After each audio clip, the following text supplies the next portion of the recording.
Welcome back, one and all, to the Damage Report. I am John Iderol, and I am very lucky to be joined by one of my favorite people taking time off from an ongoing tour that we'll discuss. Maz Jobrani is back. Maz, how's it going? John, how are you? Thanks for having me. Always great to see you, my friend. What is the word?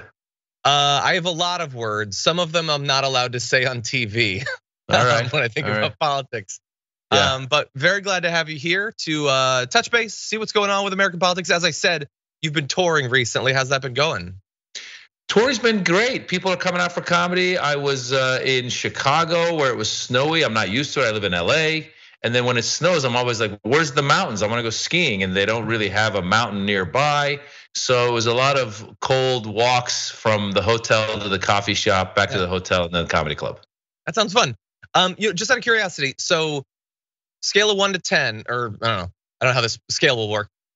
How much back to before the pandemic would you say your shows or stand-up comedy are?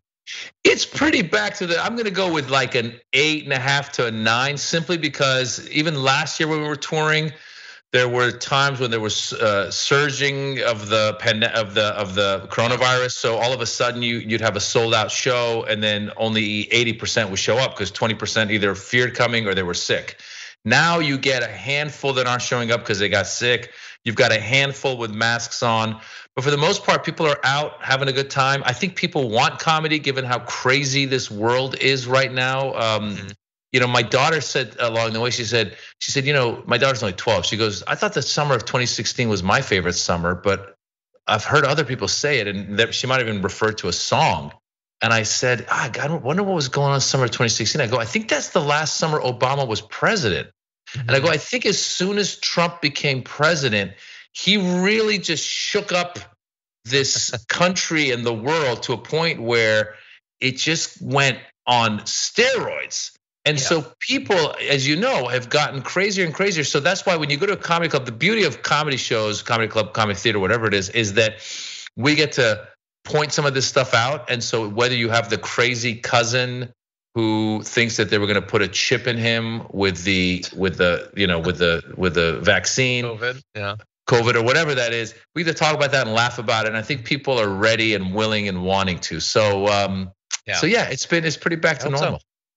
That's good to hear. I like it. I'm interested in getting back to some live comedy.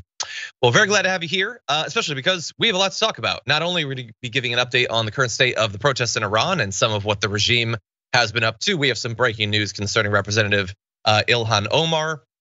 We've got more besides. Alex Jones obviously has made a ton of money by being the worst. But what's the state of his life? What is his life actually like with all that money? Turns out not great. So if you're looking for some schadenfreude, stay tuned because we'll have it for you. Marjorie Greene proves that she doesn't understand anything about literally anything. And in the aftermath, although Diamond has tragically passed, Silk is back and things are even weirder than before. We'll have that for you a little bit later on. And in anticipation of that, please hit the like button and share the stream so people know that we are live. They can join us and have a little bit of fun trying to learn some stuff and push the country in the right direction. And if you want to send us any comments, tweets, or super chats, your questions, your concerns, your insightful, witty comments, or perhaps a chance to get the Blue Apron gift card of the day, you can do that and we'll respond as we go. But with all that said, Maz, are you ready to start the show? Let's rock and roll, baby. Let's do it. It's been a bit since we gave an update on what's going on in Iran. And thankfully, just this week, actually, the Washington Post has done an analysis of some of what is allowed to get out of the country in terms of social media activity, videos, and those sorts of things. They've looked at more than 100 videos and photographs. And we want to talk to you about the current state of the protests. I also want to give you an update on some of the violence that's being handed down by the regime, both in the streets and in the form of just absolutely barbaric death penalties. So we're gonna be talking about all of that and getting Maz's perspective. First though, if you are curious about how much these protests are still going on, they have a little bit of a timeline. And it looks like, although there are still large scale protests, it looks like generally in some of the regions, it's become sort of a thing that happens on Fridays. They are still happening in some areas. But there's also a different form of protesting that is going on. People who I think are rightly worried about being rounded up in these mass arrests, being beaten or shot in the streets or hauled off to kangaroo courts and receiving the death penalty. Some are engaging in what's being called a quieter form of rebellion. Apparently, many women are now walking outdoors without a headscarf, but not necessarily participating in the actual protests that draw the eye of the security forces more. And others are saying that one of the reasons that the protests have become a little bit less common is not only because of the wide scale violence, but also the economic troubles that are going on in the country. With some saying that people are stressed about how to feed their children. They don't have time to think about protests. Obviously, this is going to depend on the individual, depend on the group and the area and all of that. It is still going on. And we're going to get into some of what's been happening in terms of the violence from the regime. But Maz, I am curious, what you've been seeing, what you've been hearing from inside of the country in terms of that movement. You're absolutely right. It seems like they arrested. The numbers vary because we just don't have any reliable sources coming out of the Islamic Republic. But they've arrested at least 15,000 political prisoners from the protests. That's the estimates that are coming out. I think even more than that. And as we've seen, they've executed a few, and they plan to continue to try them. A lot of these trials, all the trials have been basically sham trials, because here's the way I describe it to anybody who is sane. Even if somebody had committed an act of violence, like let's say murder, and you lived in a place where execution was one of the penalties that you could give them, that trial would take time. You need to prove that act was committed. You need to go down a path and get to that execution. But in Iran, it's been, the protests were in September. They've already executed several people in these sham trials that occur. It's like an overnight situation. It goes quickly. They say that you did. They have this term where they say you committed an act against God on earth, which is I think it's called moharebe or something. And it's just ridiculous. It really is. From an external perspective, it's ridiculous. It's also oppressive, and it's inhumane. And in the end, as somebody who's observing this, to the Islamic regime, there's a dead end here. Like you're not going to win any hearts and minds this way, and you're definitely not going to appease your people. And I think the Iranian people are at a point they don't want to be appeased. They want a new regime. They want freedom. They want democracy. The Islamic regime has basically taken them hijack for 43 years, and they've oppressed them and told them what they can and cannot do. There's a lot of young people in Iran. They want their freedoms, and the Islamic regime is not hearing them. So I really do hope that this is headed towards a regime change that will bring freedom to the people of Iran. Yeah, I certainly hope so. I don't. Obviously, this is as far from our experience as possible. The idea of wanting to rule over a country in this way and just beat the population into submission. And well, I'm sorry to interrupt. I'm sorry to interrupt, but I will actually. I would argue with that, in that Americans don't realize that the religious right is in the process of creating what the Islamic regime did. Because before '79, before the revolution of '79, Iran it had its problems. The Shah had a secret police. There was a lot of issues going on. At the same time, though, it was not as oppressive as it is now. Women didn't have to cover themselves up. There wasn't an attack on women in that sense. But what happened as soon as the Islamic regime came in, they took away women's rights, then went after LGBTQ rights, and then went after other religious minorities. So already we see in America last year, when they take away a woman's right to choose, Roe versus Wade, we know that a majority of Americans support the right of a woman to choose. But a religious minority was able to pass this law, and then Clarence Thomas in the decision said, we're going after gay marriage next. So I'm here to say Iran is a cautionary tale of what could happen if you let the cuckoos continue to get their way with the things that they're doing, including things like DeSantis just this past week saying you can't teach Black history in AP classes in Florida. So there you have it.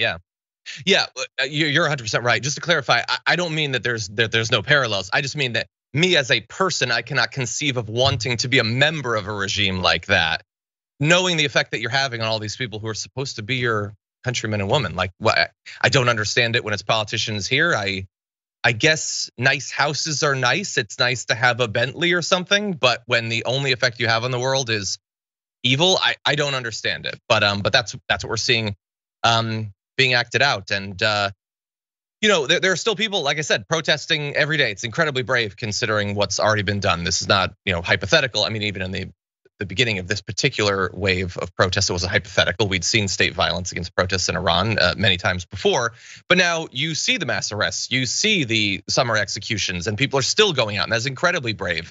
They're facing beatings in the streets, mass arrests, in some cases, security forces just opening fire with live ammunition on protesters. We have news coming from human rights activists there says also when and Maz alluded to this with not being able to trust the numbers of those who are arrested. What about, for instance, the number of people who've been shot by the security forces? Well, you might think, well, if they've been shot, then they're gonna want people to know that. Yeah, but do they? Like the human rights activists are saying they get shot, they don't go to the hospital because they're worried that if they do, the security forces will come and will arrest them. Like, think about the effect that has on a population, believing that even if they are brutalized by the regime, they have to keep it to themselves, because then if they don't, then the job might be finished. And you've got at least 20,000 people having been detained. I mean, God only knows how representative that actually is. But I also wanted to talk about one of the topics that Maz raised. We have a particular one of the cases that resulted in a death sentence being carried out. The defendant, Mohammed Mehdi Karami, had less than 15 minutes to plead his case. He was killed by the regime. He had 15 minutes. It's so devastating. He was a 22-year-old karate champion, was hanged back on the 7th of last month. He'd been held for slightly more than 2 months, charged with corruption on earth. Okay, he was given a lawyer chosen by the judiciary, so fair trial and all that. They chose the lawyer he would have. 4 of his co-defendants at that point were also sentenced to death. Some children and 8 other adults were handed lengthy jail terms. So children will be spending long periods of time in jail for what they did. And also, by the way, as devastating as all of that is, they also say that they were tortured into making confessions of the ridiculous charges that they admitted to. By the way, when it comes to Mohammed Mehdi Karami, also 15 minutes to plead the case, ends up being hung, was tortured. Also told his family during a meeting in prison, he'd been beaten unconscious by guards. The guards at one point had assumed that he was dead and they dumped his body in a remote area. But as they left, they realized that he was in fact still alive. They thought he was dead. That's how close to death they beat him. He also told his family that security agents had touched his genitals every day and threatened to rape him during interrogations, just to give you an idea of some of the torture that was used by the regime to get their confession in one of these cases. So, like, when you hear stories like we need to publicize stories like this, people need to understand what's going on there. But then you think about, like, if you're a person in Iran, how terrified you would be to protest, knowing that you could be the next person. It's a sick mafia regime. I appreciate you guys talking about it because, again, you're right. We're so far removed in America that we don't know. But think about this. Most countries, like you just said, that gentleman that was executed, he was a karate champion. They've arrested a lot of very, very smart and students from top universities, a lot of established people. Most countries celebrate their best and brightest. The Islamic regime is executing their best and brightest. So that just goes to show you how blinded they are by this, their desire to maintain their power. And they're not a regime for the people. They are a regime that is corrupt. They're known that a lot of the leaders have money that they've funneled out. They have relatives that they've sent to the West who are living lives in the Western style. So it really is. I think the Iranians within Iran and the Iranians outside Iran are sick and tired of this regime. Matter of fact, you were talking about protests. February 11th, there's going to be big protests outside of Iran. I'm not sure if it'll happen inside as well, but outside of Iran, there's mass protests that are planned around the world. And if people are in Los Angeles, it's going to be at noon in Pershing Square. Hopefully people can join. Other things people can do is there's a movement right now online to free this rapper named Tumaj Salehi, free Tumaj. He's a political prisoner who, as a matter of fact, I participated in the movement. I did one of these videos. I just happen to have this here. People can take that hashtag free Tumaj and post it.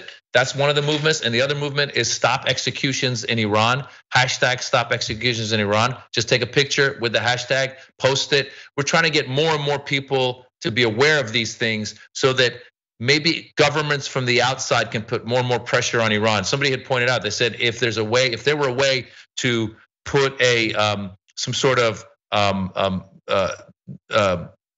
penalty on funds that the Iranian regime has outside of Iran, and to say every time you execute somebody, we're going to take away $1 million or $2 million or whatever that is. Yeah. That would move something. I don't know if that's doable legally, but we need to put pressure on these people, and so that's some of the things that people that are watching this can do, is just to get the word out. I mean, it definitely seems possible. They've done sanctions for other things. Why not? In some cases, for human rights concerns, it makes sense to me. And thank you for letting people know about both those movements as well as the protests. Hopefully, a bunch of people can participate, and to the extent that people inside of Iran can know that that's happening, because of course multiple social media networks are still banned or blocked. I'm sure that would probably be well received.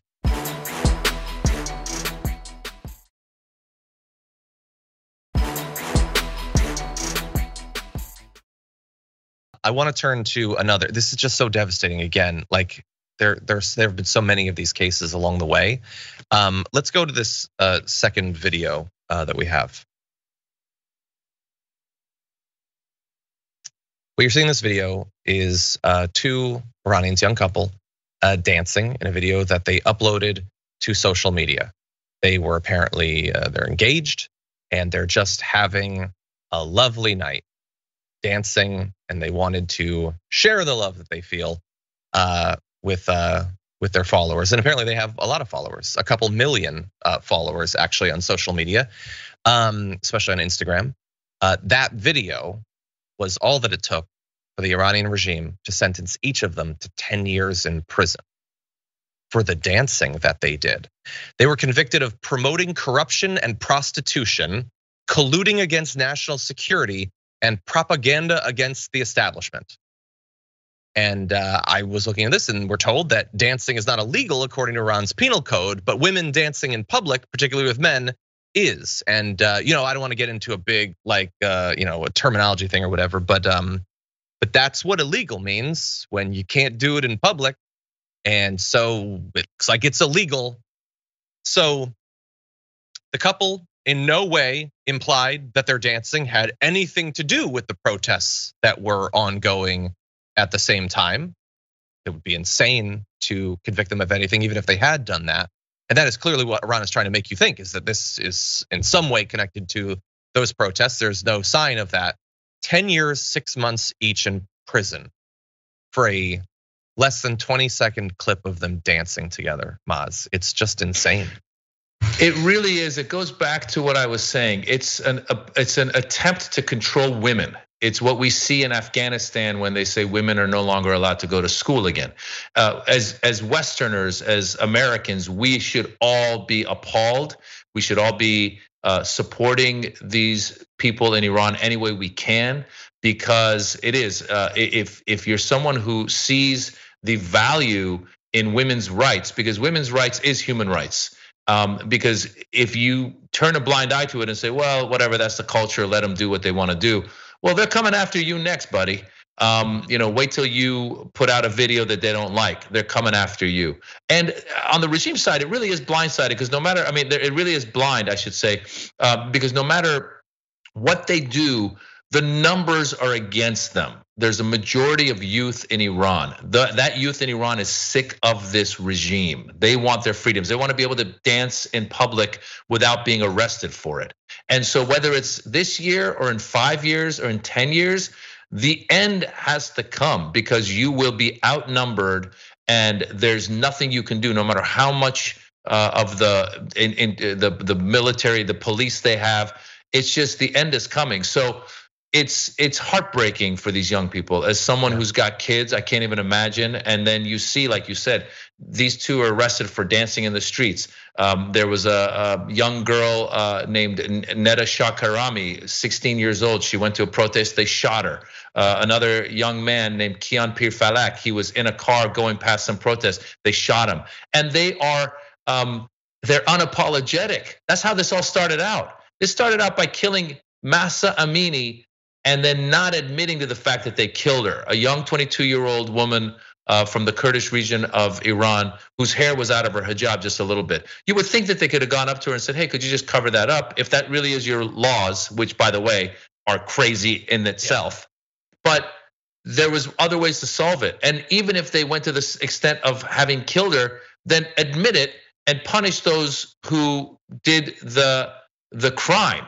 And yet, instead, they turned around and said, "Oh, yeah, Mahsa Amini died of natural causes while they were in their custody." It's all a load of crap, and it really just upsets people. And again, you sit there and you go, "What can I do?" What you can do is go to protest, get the word out, write your Congress people. What we can do from the outside as Americans is put more and more pressure on America now. I used to think that diplomacy was possible. It's not. Barack Obama actually came back in an interview that he did recently, and he said, looking back at the nuclear deal, he said, as a country that is supposed to be a leader in human rights, we can't ignore that when we're making these deals. And so we need to lead with that. So if there's a country that is committing such atrocious human rights violations, we can't try to have a deal with them of any sort. And we really need to put the pressure on to change this regime.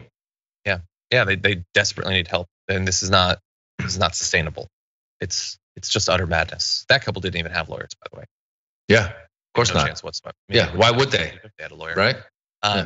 Yeah, no, just I'm not going to go into a whole big thing about it, but this is why I continue to say that, like, of all of the individual things threatening human potential, the potential of our society and of our civilization, male weakness is the number one thing. It leads to so much of this. They're just frail, broken minds. Their emotional, like, lashing out, their need to try to control things, to feel briefly the power they think they should have, gets into everything and ruins everything. With that said, we're gonna take our first break. When we come back, perhaps we'll have another example of that after this.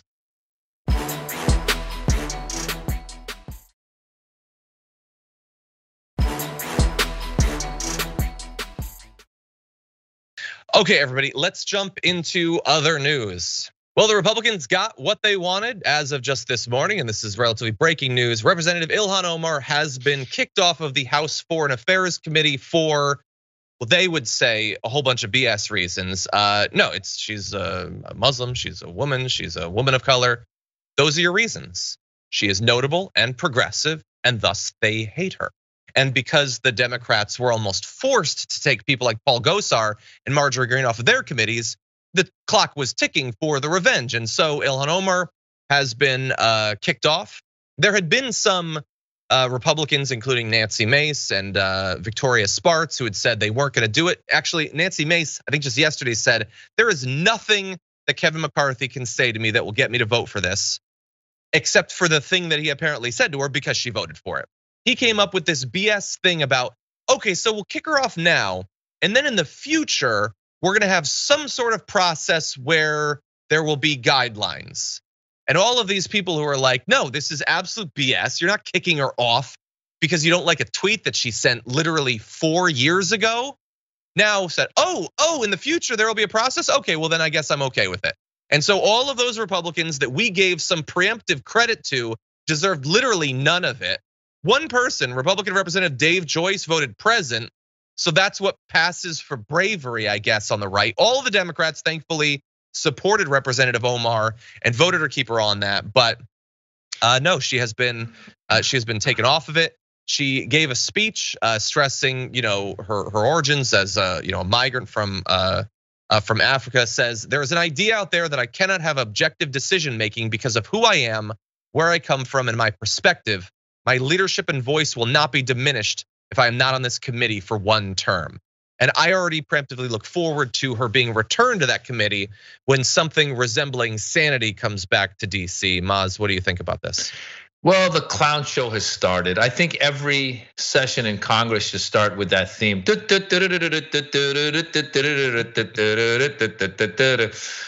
it really is just a joke. Again, listen, let me first start out by saying, I don't know Ilhan Omar's qualifications to be on this committee, but I'm guessing that she's more qualified to be on a committee than, let's say, Marjorie Taylor Greene or Jim Jordan or Paul Gosar or Chip She might be Roy. onto something. Yeah, just go down the line. I mean, these people are goofballs, total goofballs, and it's so flagrant and obvious why, as you said, Ilhan Omar has been targeted. Again, maybe she said things in the past that she shouldn't have said, and there's ways to reprimand Congress members for that. But to go after her the way they did, clearly it's a revenge hit for Marjorie Taylor Greene and Gosar being kicked off their committees for, by the way, they were talking about violence against other members of Congress, which I think is definitely a line you should not cross and you should get kicked off the committee for. They're also really stupid. So they probably shouldn't have been on committees in the first place. And they're really, really stupid. So they shouldn't have been in Congress in the first place.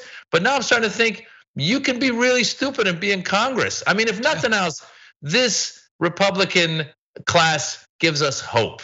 You know, you can be stupid, you can lie like George Santos, lie and be stupid.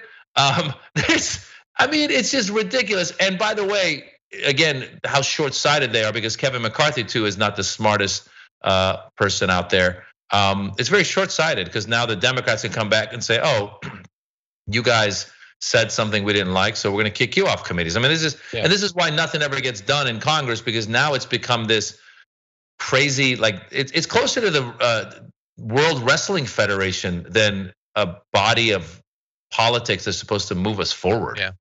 Well, I will say, as someone who just recently started watching wrestling again, do not besmirch the WWE by comparing it to that den of villainy in Congress.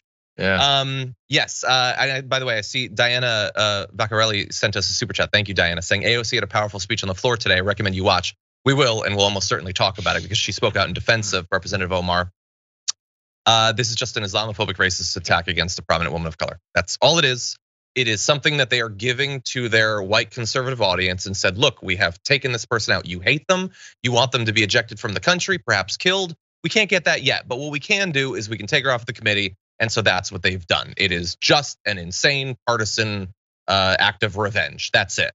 And also an incredibly hypocritical one, as we'll get to in a little bit. But first, since I'm alluding to the fact that they would love far more than to just take her off of the committee, I want to provide some evidence of that.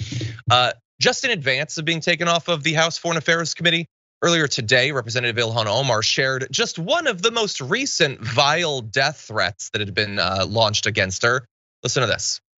As you put a bullet in your head and get the out of my country, you sucking bitch. I'll kill you. To review, press 0. To reply, press 1. So obviously there's some of that is so terrible that we had to bleep it out, but the stuff that is left is pretty terrible. That is a person who would love nothing more than to murder Representative Ilhan Omar. I don't know how notable this one individual is in comparison to the constant death threats that she and other members of Congress, particularly women of color, receive on a daily basis. But imagine that on this same day that they are delivering a win to that guy is having a great day today because Ilhan Omar got taken off of her committee. His side feels like they're winning. And Kevin McCarthy and all those other Republicans, some of whom are obviously crazy, some who would try to pretend that they're rational, they care far more about the interests of that prospective assassin than they do regular people. And so Ilhan Omar put out a comment with that saying, this is one example of a death threat that came into my office this week. These threats increase whenever Republicans put a target on my back. They can continue to target me, but they will never stop me for fighting for a more just world. By the way, as horrific as this is to listen to, I share it because the Republican Party and the public need to know that there is a very real human cost to their continued targeting of women of color, not just to me, but to those who share my identities. And it is an intentional one. They are not unaware that there are more threats when they do this. They are fully aware of that. That is the main reason that they do it. It is to drive hatred, fear, and xenophobia against whoever. It could be trans teens one day, it could be Ilhan Omar the next day. And this is all obviously done in service to the wealthiest and most powerful people in this country. Maz, what do you make of that? I know it was obviously hard to listen to. Yeah, listen, this again, not to draw too many parallels, but this reminds me of the people who are extremists in the Islamic regime, the people who are running the Islamic regime. In their eyes, they're doing the right thing because they are doing what God wants them to do. And so you got people like this guy who's threatening Ilhan Omar, or you have people like Marjorie Taylor Greene and others who really believe in this, in their cause. They really think that the world is going communist and the Democrats are running this country to the ground, and that Jesus needs to come back, and gays are bad, and people of color and immigrants are bad. I mean, that's how they see the world.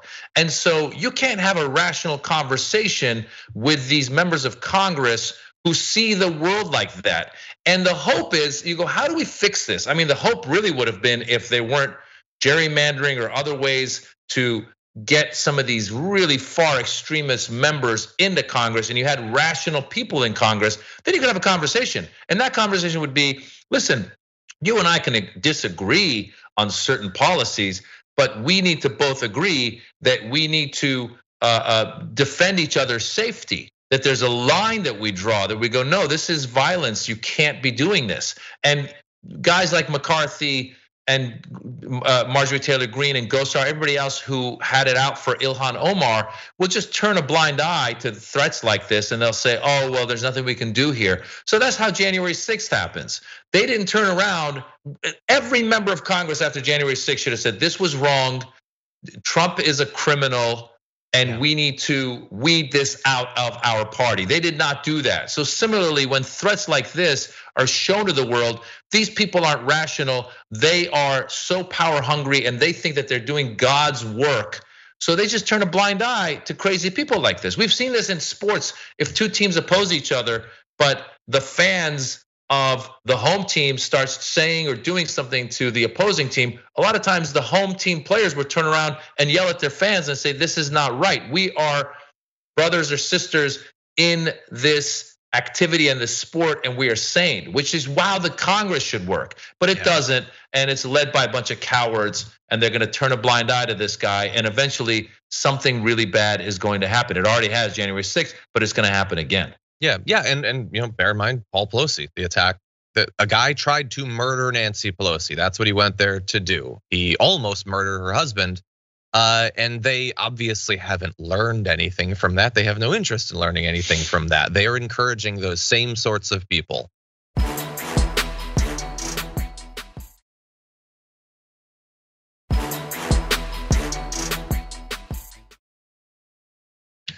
Now, let's turn from the politicians encouraging extremism, radicalism, to one of the people in media who, until Tucker Carlson stole his whole shtick, was one of the main people doing this.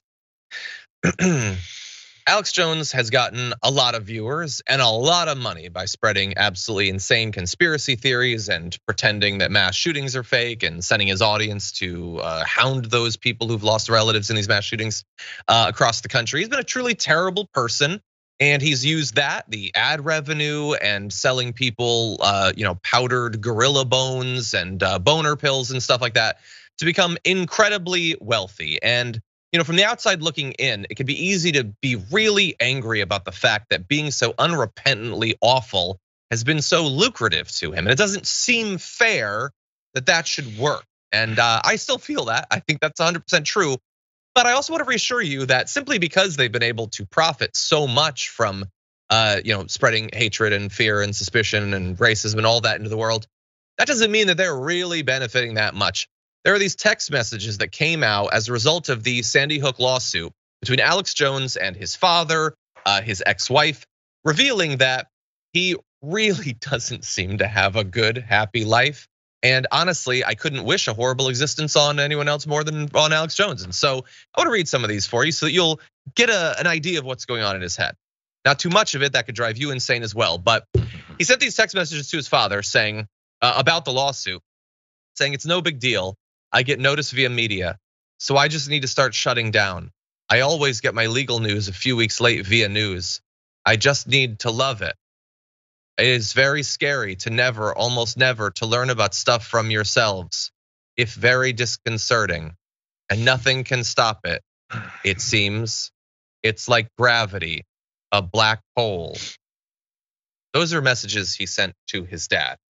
And as insane and so deeply weird as all of what you just saw is, dad never even responded. Like his insane, deranged, dangerous son is saying that he feels so disconnected from everything because he's insane, that he feels like he exists in a black hole. And the dad sees that. It's like, no, I'm good. I wouldn't wish that on almost anyone. But Alex Jones, I think if anyone has worked to deserve it, you might think that I'm a bad person. Feel free, we can disagree on that. But he's a terrible person who's ruined many people's lives, and he's done it intentionally, repeatedly, for a massive amount of profit. So the idea that he feels isolated and like he exists in a black hole, that is second best to him actually being cast into a black hole. So I'll take that for now. What do you think, Maz? Am I a bad person? No, you said, is it Schadenfreude? How do you pronounce that word? Schadenfreude. Schadenfreude. Taking pleasure in the the displeasure of others or the pain of others. Yeah, Schadenfreude. This has been a good year of Schadenfreude because originally my first, I'd never really used Schadenfreude in a sentence until Kevin McCarthy kept getting voted down, and it was so enjoyable to watch.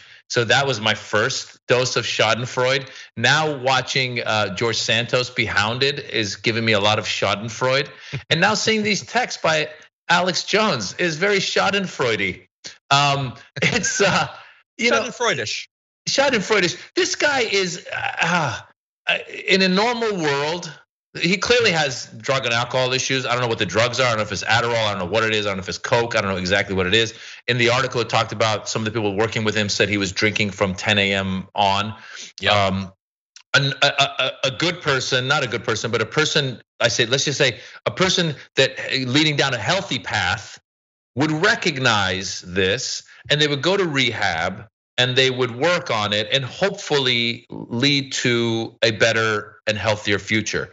This guy's just leaned into whatever hole he's in. I mean, look at it. I don't know if you can put a picture of him up side by side. I'm 50. I'm no young duckling. I'm no beauty. I'm no beauty. But Spring you look chicken. at him. I'm no spring chicken. But you look at him, and he looks like that's 48. I'm 2 years older than that guy. He looks like he's 68.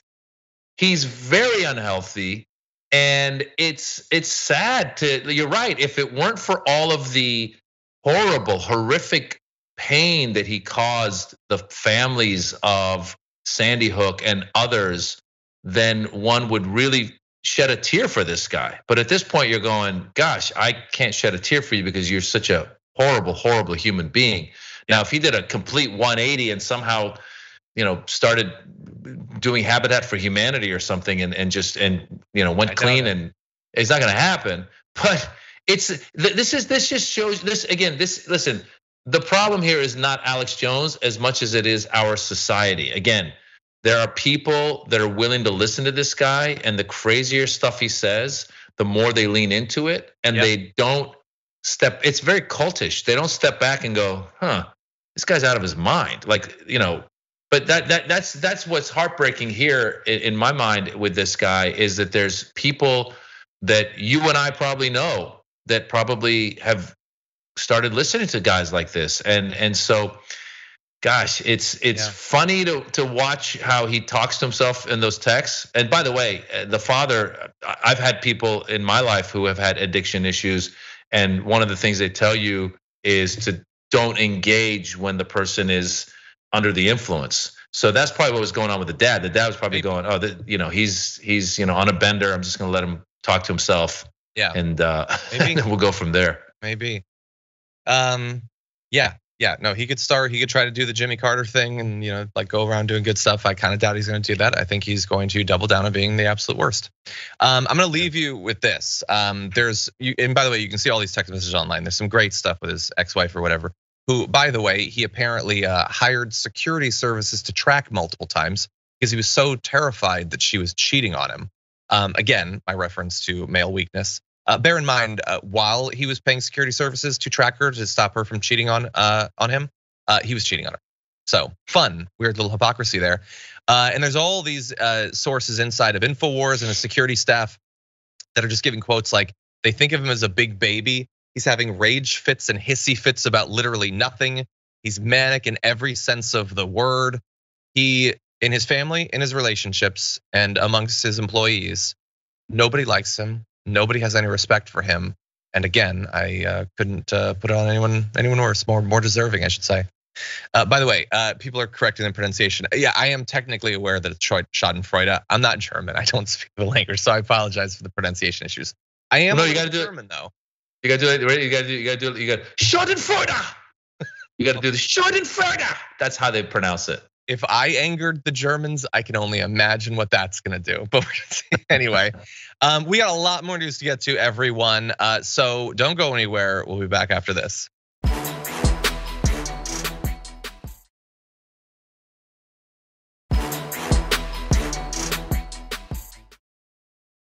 Okay, oh my God, there's so much to cover. Let's jump into this. Can you tell me how much COVID cash went to CRT? CRT? Critical race theory in education. It's a racist curriculum used to teach children that somehow their white skin is not equal to black skin and other things in education. Yeah. No, it's not. That's stupid. That's nonsense. The idea that she is in a committee, let alone there to question Jean Dodaro, the Comptroller General of the US and head of the GAO, is ridiculous. The idea that she can simply assert objectively false things about a graduate curriculum is absolutely insane. But as bad as all of that is, it actually gets worse because bear in mind, she doesn't know anything about literally anything. And that when you talk constantly with a camera in front of you can come out. So take a look at what happened when she continued. No, I do not know that, but I do know that there's provisions that the federal funds generally are not used, are supposed to be used for curriculum. Oh, that's a state. Oh, Mr. Dodaro, I have to tell you, in Illinois, they received $5.1 billion at an elementary school there that used it for equity and diversity. So it's being used for these things. Okay, so that's about the worst use of your time in a committee like that. So she asks a question of an actual expert. He responds with, like, I don't know what you're talking about. You don't seem to know what you're talking about. And then we get to, oh, she wasn't really asking him a question. She wanted to cite a statistic, which would be kind of annoying rhetorically if the statistic was true. But I'm gonna blow your mind right now. You might be thinking, oh, $5.1 billion for CRT at one elementary school in Illinois? Would you believe that that isn't true? Because we looked into it. Turns out, as crazy as it is, that's not actually true. They didn't actually give one school in Illinois $5.1 billion to teach people that their white skin isn't as good as black skin or whatever. You know what because obviously there was a lot of criticism towards her because that's absurd and buffoonish. And so the right has rallied and tried to figure out, okay, how do we defend this? So what they've come up with is there was $5.1 billion that went to all primary and secondary education in Illinois. And some of that cash they have no idea what percentage, might have gone towards the general topic of diversity and inclusion. Because in the charter of schools, that's a thing that they're supposed to pay attention to. So all of the schools got some money, and maybe some, we have no idea how much or if any went specifically to that, but even that wouldn't be CRT. This is so wildly far from the claim that she's making. But these right wingers, because they've decided that she's their champion, have to twist themselves into pretzels to try to make sense of the nonsense that she barfs out into these committee hearings. Maz, what do you think? Well, Professor Greene really outdid herself this time. This shows you what happens when you get someone who's really not qualified to be in this position, She really is, she's really dumb and she's got a staff, and you would think somebody in the staff would at least, if I'm her, and I'm not saying I'm some intellectual, but at least I would hire some people that were good at doing research and really getting me the facts so that when I'm in front of these cameras, I could really drop knowledge and be factual. Now, the problem that we're living in right now is facts don't matter. for this party. And so she says what she wants. Her constituents will say, oh, good, you went after CRT. They don't even know what CRT is. As you said, they don't know that it's a graduate level of courses that had started that was talking about systemic racism in this country. For some reason, there's some people in America who don't want to know the bad news. These are people who only want to go to comedies, and they're like, don't show me any dramas. And you're like, but life is filled with drama.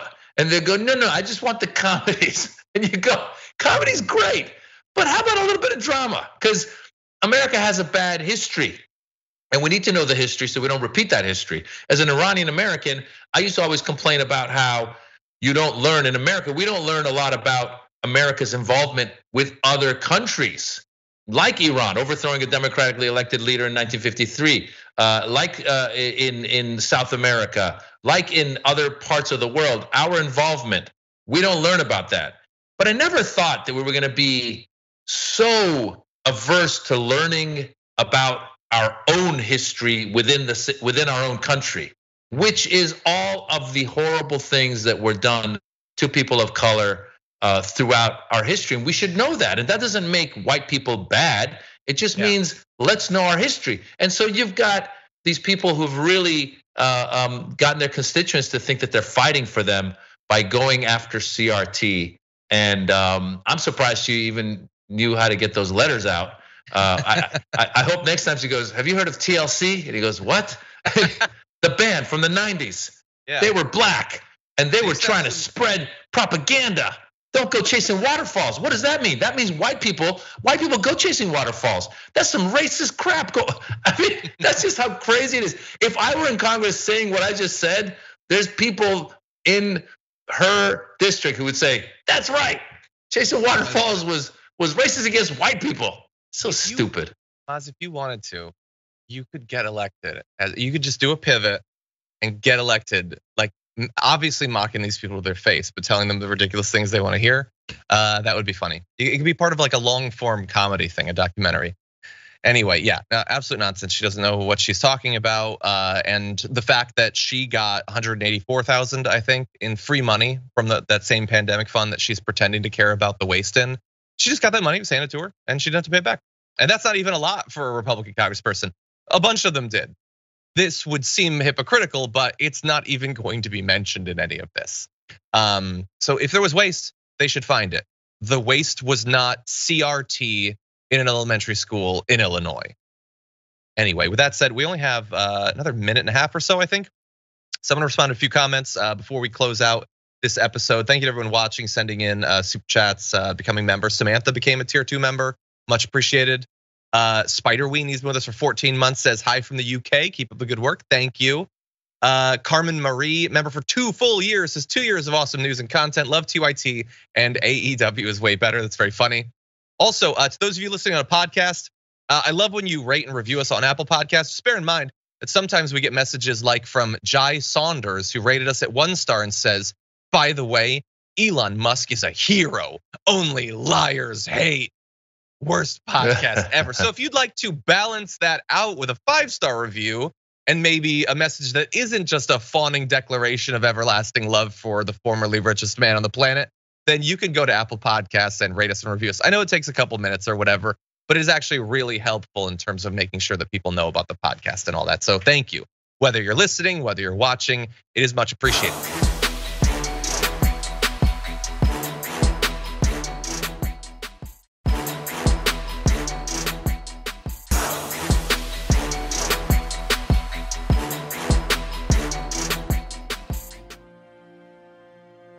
Thanks for listening to the full episode of The Damage Report. Support our work, listen ad-free, access members-only bonus content, and more by subscribing to Apple Podcasts at apple.co/TYT. I'm your host, John Adarola. I'll see you soon.